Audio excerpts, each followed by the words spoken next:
Bonsoir à tous, je suis très heureuse et honorée d'accueillir, Maëlys Forveyl, que je connais très bien, puisque je travaille avec elle et c'est pour moi quelqu'un qui incarne vraiment la notion de servant leader et ce qui la rend légitime aujourd'hui, de vous parler, du teamwork et de la vision d'avenir. Donc Maëlys, c'est à toi. Merci beaucoup Akima. Effectivement, on se connaît depuis maintenant quelques années et ça me fait vraiment plaisir d'être là avec vous aujourd'hui. Donc, je vais commencer à vous projeter ma présentation et je vais me présenter un peu plus précisément le temps que je règle mes petits sujets techniques. Voilà. Voilà, donc je pense que vous allez avoir mon écran maintenant. Euh, voilà, ma presse en grand écran. Alors, merci en tous les cas voilà, de m'avoir invité. Et juste pour vous préciser, je suis aujourd'hui responsable de la Business Agility au sein d'une IT du groupe BNP Paribas et plus précisément au sein de la Banque de détail France. Mais je suis aussi coach professionnel d'équipe et individuel. Et vous verrez par la suite, en particulier le coaching d'équipe est quelque chose qui me tient très à cœur. Alors, depuis 2020, la Banque de détail France s'est lancée dans l'aventure de l'agile à l'échelle. Et la Business Agility de la DIC et BDDF s'inscrit pleinement dans le cadre de ce magnifique programme qui est géré au niveau du business. Cela fait maintenant quelques années que je m'intéresse à la business agility pour à la fois sa vision globale et inclusive de l'apport de l'agilité dans les organisations. La création de la business agility qui a eu lieu en début d'année, en janvier 2021 au sein de la DSI, était pour moi l'occasion de partager plus largement encore ce que j'avais pu mettre en œuvre jusqu'en décembre 2020 en termes de pratique avec mes équipes sur un volet plus opérationnel. Du coup, quand Laïla est venue me proposer de venir partager mon expérience sur comment la vision d'entreprise pouvait être un levier d'engagement des collaborateurs, moi, je ne pouvais que répondre oui. Alors, avant d'entrer dans le vif du sujet, je voulais d'abord faire une petite expérience avec vous. Alors, je vais vous demander, dans le fil du chat, et Akima, bah, je compte sur toi après pour me donner les réponses les remarques qui seront faites, parce que je ne pourrai pas le voir en direct. Donc, je vais vous demander de répondre à une simple question, c'est de me dire qu'est-ce qu'une équipe? Et vous verrez par la suite pourquoi je vous pose la question. Donc, je vous y invite et on reprendra vos réponses par la suite. Alors, pourquoi je vous pose cette question? Il s'avère qu'en début d'année, donc fin du premier trimestre, on a commencé un certain nombre d'accompagnements d'équipes pour mettre en place l'agilité dans leur mode de travail. Et c'est une question qui fait partie de l'assessment que l'on pose en début de démarche, qui permet de mettre en évidence les pain points de fonctionnement. La réponse à cette question, parce qu'on a rencontré déjà pas mal de personnes, une bonne centaine de personnes peut-être depuis le début de l'année, la réponse à cette question est en soi très riche d'enseignements sur le fonctionnement de l'équipe, mais aussi sur celle de l'organisation. Alors, avant d'aborder les réponses à cette question, je voulais prendre quelques minutes pour aborder avec vous, voilà, on va passer au slide suivant, pour aborder avec vous les différents stades de cohésion d'une équipe. Il y a un modèle qui a été défini par Olivier de Villard que j'aime beaucoup, qu'il présente dans un livre qui s'appelle La dynamique d'équipe et l'intelligence collective. Il y a dans lequel donc ces 5 stades de cohésion d'équipe. Les deux premiers sont donc juxtaposition et appartenance. Ce sont des stades où la notion d'équipe n'existe pas encore. Et les trois suivants, donc équipe constituée, action concertée et intelligence collective, sont les trois niveaux où on peut dire enfin qu'il y a, une équipe, en place. Alors le troisième niveau, hein, équipe constituée, ce qui est intéressant, c'est que vous commencez à avoir un fonctionnement, interactif, entre les collaborateurs, et il y a cette première notion, d'objectif, collectif qui apparaît. Donc c'est un premier niveau d'engagement de vos collaborateurs. Heu, à ce stade, toutefois, c'est encore le manager, hein, qui coordonne, et qui, va, en tous les cas, favoriser l'animation de ce collectif. Après le quatrième niveau, hein, qui s'appelle, action concertée, là, on peut dire que vous avez vraiment une équipe, qui est mise en place avec une bonne dynamique collective et une vraie volonté d'entente. Alors moi qui ai eu le plaisir, je ne pourrais pas étayer longuement sur ce sujet parce qu'on n'aura pas le temps, mais ces 2 dernières années, j'ai beaucoup œuvré sur, comment créer cette dynamique d'équipe et à titre personnel, quand on atteint ce stade, c'est un vrai bonheur parce que ça soit moi en tant que manager, mais mes équipes, de la même façon, l'information, elle circule de façon naturelle. Il y a plus vraiment, besoin d'aller, chercher, il y a un problème, il y a pas de problème. Non, les événements, font que tout se passe, de façon très naturelle. Pourquoi? Parce que le niveau de confiance qu'il y a à ce moment-là est tel on a compris individuellement de quoi avait besoin l'autre et ça permet vraiment de créer un très bon, niveau de dynamique et derrière, on verra, aussi la performance que ça peut amener. Alors le dernier niveau, hein, le niveau, l'intelligence collective, le saint graal, bon moi j'ai pas encore eu le plaisir d'y être, mais ça fait partie de mes objectifs, personnels. En tous les cas, quand j'anime une équipe, là on a vraiment, des équipes qui fonctionnent de façon très optimale.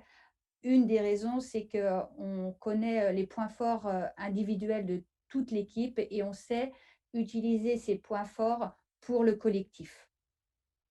Alors maintenant, je vais revenir un peu, sur la question que je vous ai, posée et je vais prendre Akima, juste si tu as, quelques réponses à me faire, s'il y a eu du chat, si tu peux me faire un petit retour?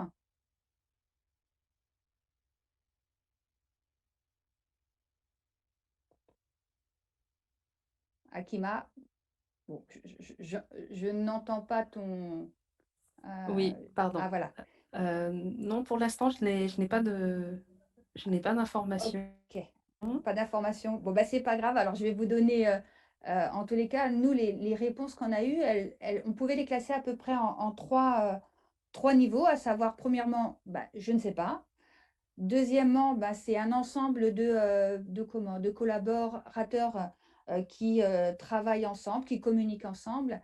Et la dernière réponse, c'était, un ensemble de personnes, qui, travaillent ensemble pour un objectif commun, pour répondre aux attentes du client.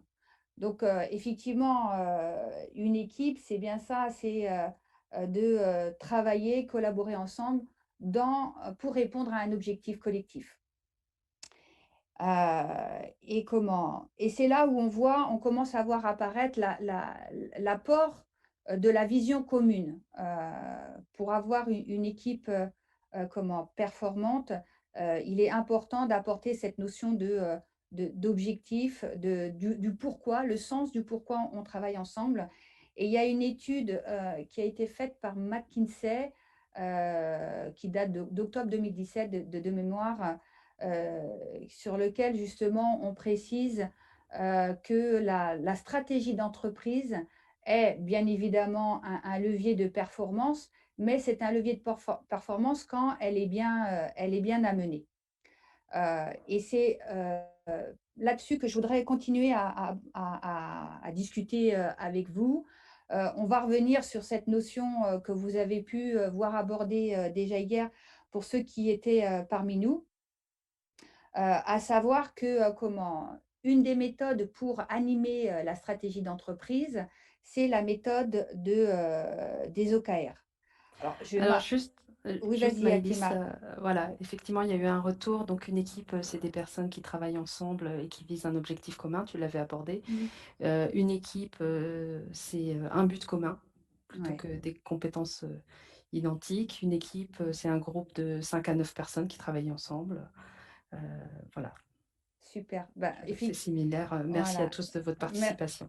Ouais, merci à tous de m'avoir, fait un peu de retour sur votre vision. Et pour revenir effectivement sur le lien de l'objectif commun, la méthode des OKR est vraiment une méthode que, j'ai trouvée, vraiment intéressante. Ça fait que 2 ans que, j'ai commencé à entendre parler de cette approche et je me suis intéressée à comment je pouvais, utiliser cette, méthode pour, créer de la dynamique d'équipe. Parce que personnellement, moi, je suis convaincue que c'est la dynamique d'équipe qui amène la performance et qui dit amène la performance et qui amène aussi, l'état d'esprit d'un collectif qui travaille en toute confiance.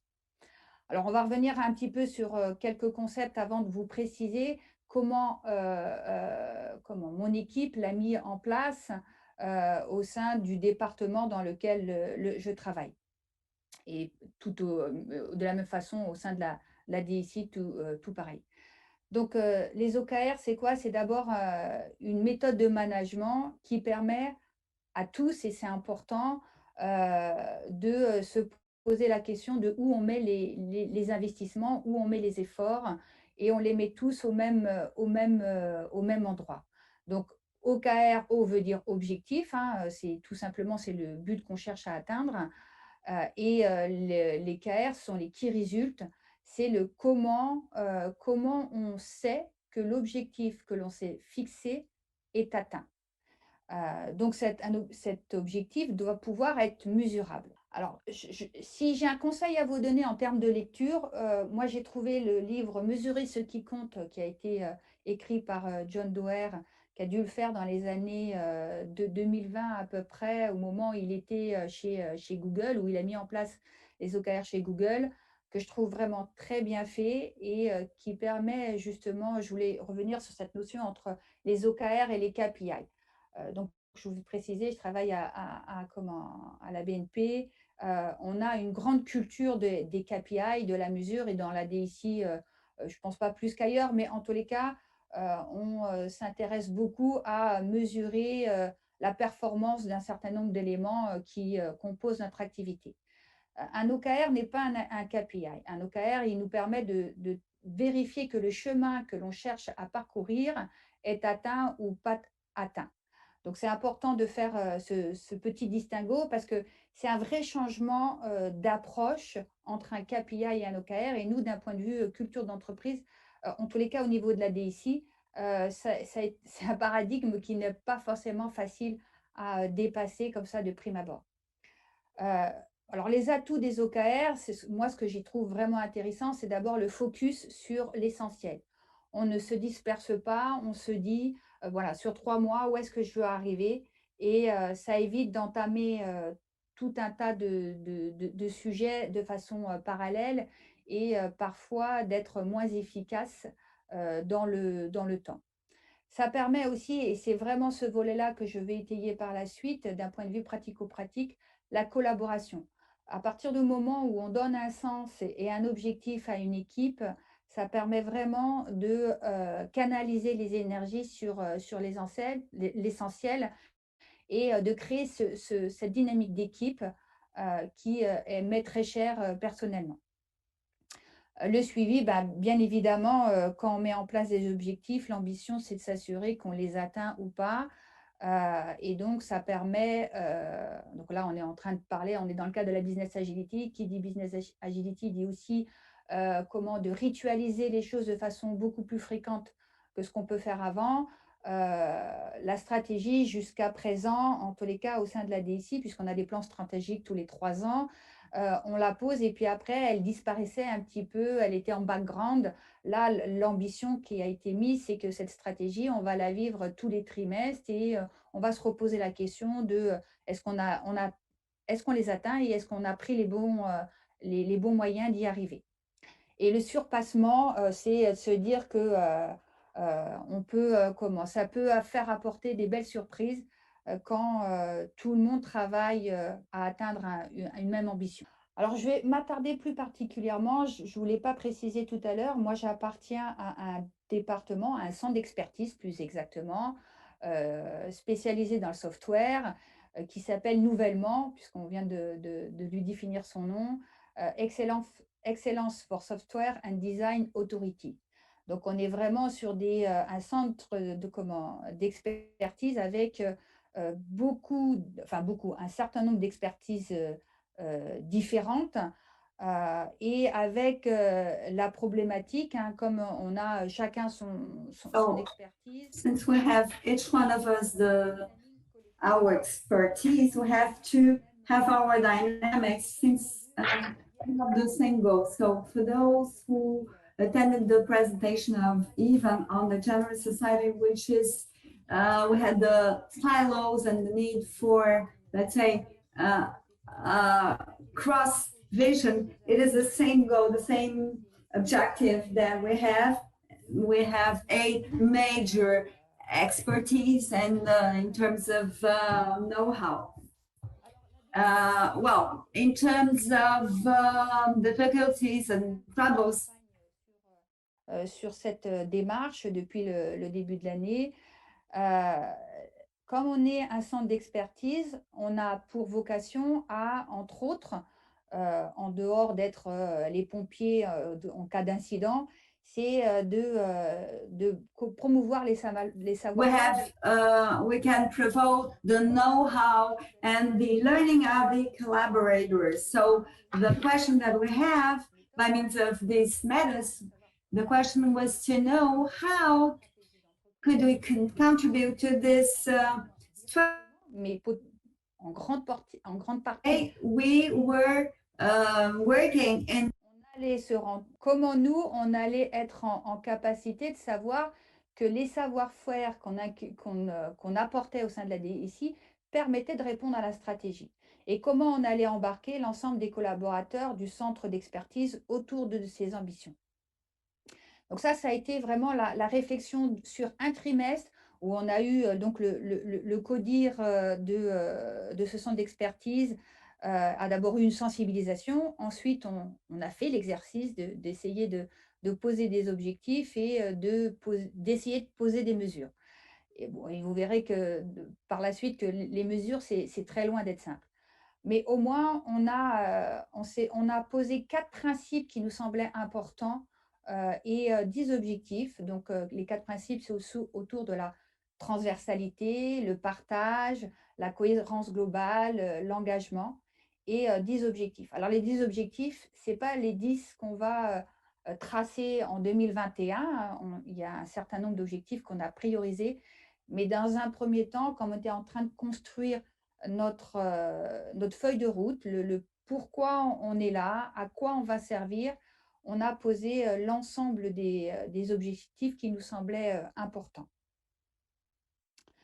Alors maintenant, quand je vais rentrer dans le vif du sujet, ça n'a pas été une histoire qui s'est passée, simplement. Pourquoi? Parce que comme je vous l'ai dit, on a plutôt une culture des KPI et pas tant, des objectifs. On est au sein d'une IT. Nous, ce qu'on sait faire, c'est faire des solutions. C'est plus facile de dire, comment on va le faire plutôt que comment on va atteindre, la valeur de ce ce pourquoi on a été créé. Donc au début, je peux vous assurer qu'avec ISAM que, on les a un peu, noyés parce que le changement de paradigme était vraiment trop important. On était sur quelle est la valeur de ce qu'on va produire et c'était pas du tout, naturel. Il a fallu pour les apprentissages, un petit peu, changer un peu la façon de faire. En tous les cas, on a mis en place une démarche. On a sensibilisé le CODIR à tout ça. Ça nous a permis de poser quand même un certain nombre, de choses, mais ensuite il a fallu passer aux apprentissages. Et là, eh ben, il faut avoir, une grande qualité qui s'appelle la persévérance, parce que si on est persévérant, on arrive, à gravir, l'escalier. quand les marches sont trop hautes.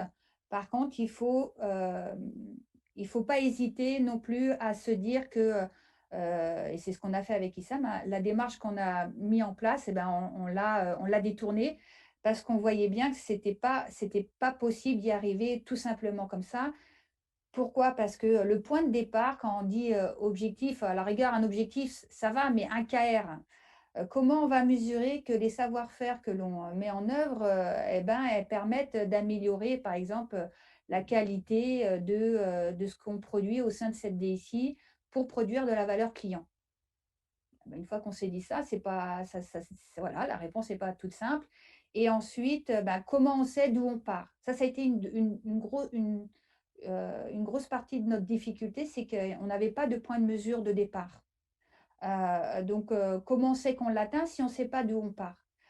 Donc, il a fallu être un peu plus imaginatif, accepter d'être pas complètement pur dans la démarche, parfois même de favoriser l'émergence des initiatives, même si derrière, comment on ne savait pas pleinement comment on allait mesurer les résultats de cette initiative, parce qu'autrement, je pense qu'on en serait encore au point zéro.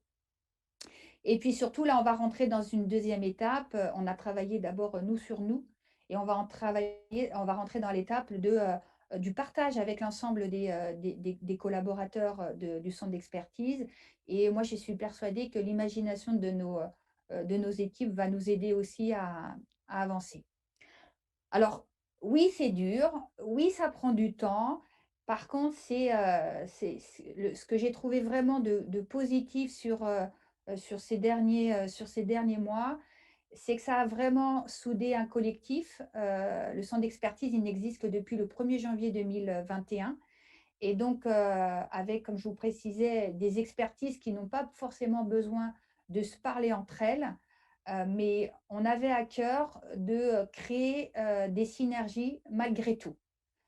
Donc, les OKR, ça a été aussi un moyen d'échanger et de voir comment on pouvait créer des synergies autour d'expertises qui, de prime abord, peut-être n'avaient pas de lien entre eux. Et il s'avère qu'en fin de compte, en cherchant, c'est faux. Il y a plein de synergies qu'on peut trouver. Ça nous a aussi permis de construire notre identité à travers les valeurs que nous voulions porter. Qui sommes-nous? Qu'est-ce qu'on veut apporter pour le business auquel on contribue? Et c'est aussi un moyen d'embarquer nos collaborateurs. Là, on est au tout début. La semaine prochaine, on a un grand événement sur le sujet avec des ateliers avec tout le monde. Et je pense que ça va être hyper intéressant de voir un petit peu l'imagination de tout le monde. Mais on a aussi mis en place, pour favoriser ces synergies depuis le début de l'année, un événement mensuel qu'on appelle Excellence Learning Lunch, qui permet justement aux experts de venir parler de leur expertise avec donc l'ensemble du département. Bon, ça fait à peu près une 70 personnes en distanciel, ça se fait bien, pour justement échanger, comprendre qui on est, lever aussi les doutes, les craintes ou les incompréhensions. Et ça marche plutôt bien. Donc voilà, donc c'est une histoire qui a commencé depuis le début de l'année.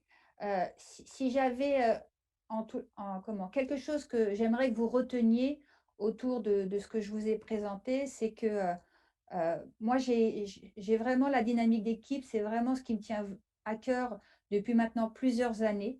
La méthode des OKR est un moyen vraiment très, très intéressant justement de converger et de faciliter cette dynamique.